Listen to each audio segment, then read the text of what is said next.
Hi, I'm Victoria Chappell, and I'm going to be interviewing Lauren. And today we're going to be talking about her experience with miscarriage. I understand it's a very touchy and sensitive subject, and very personal. So if there's any questions that you don't feel like answering, just let me know, and that's fine. When did your miscarriage occur, In June of 2009, and how old were you? 23.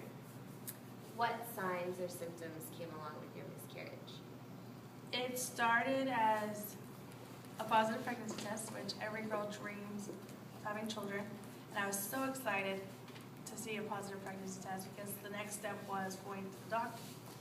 I had estimated that I was approximately 8 weeks pregnant at the time, and my husband and I were overjoyed because we actually had planned for that baby.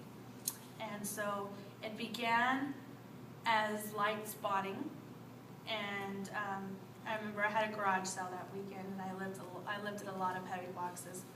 And I think that was probably one of the main contributing factors to it. And then as the weekend progressed, the bleeding got heavier, and I got abdominal cramping and lower back pain to the point where I would just want to hurtle on the floor in a ball because I was in so much pain. And then the blood kept intensifying and intensifying, and I remember going to the restroom, and there it went. And were you seen by a physician shortly after that happened?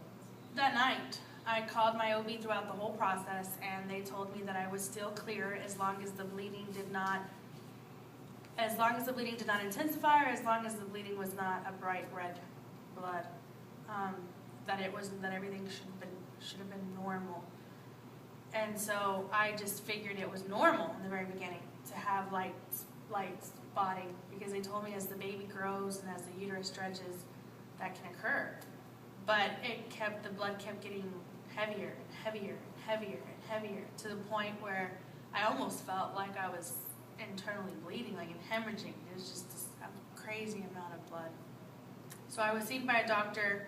I called my doctor and to let him know what was going on, and he of course told me to rush to the hospital, go to ER, and have them do a sonogram and an ultrasound to see if they could figure out what was going on, or if I had a spontaneous miscarriage, or what the situation was. So yes, I was seen by a physician within about an hour and a half after it occurred.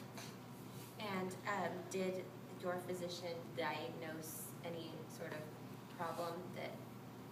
Well, of course, the baby did not grow right. The baby was malformed, and that was obvious from what I had seen after I used the restroom. And so after I saw the amniotic sac, which I could see clearly, the baby obviously had a malfunction, because they said that my uterine lining was very, very thin, and that it was possible that no placenta had even grown. And so yeah, there was obvious complications. How did this miscarriage affect you physically?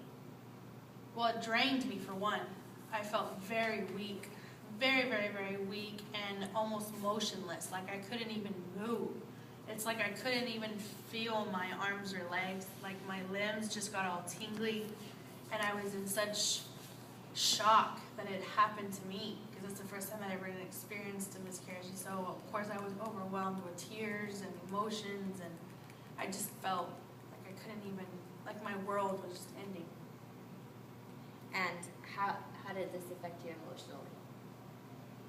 Well, it's like every mother says, there's angels in heaven, and so I had to come to the realization that I would never be able to hold that baby, nor would I ever be able to say I love you to that baby, and that baby was gone. It's like it was just taken away from me. It's like one thing to find out you're pregnant, and it's one thing to feel the joys of pregnancy, and to have that just taken away with you with a quick snap of the finger. It's like you've lost a part of you, a part of like your soul. It's very emotional, very, very emotional experience. How long did your miscarriage last?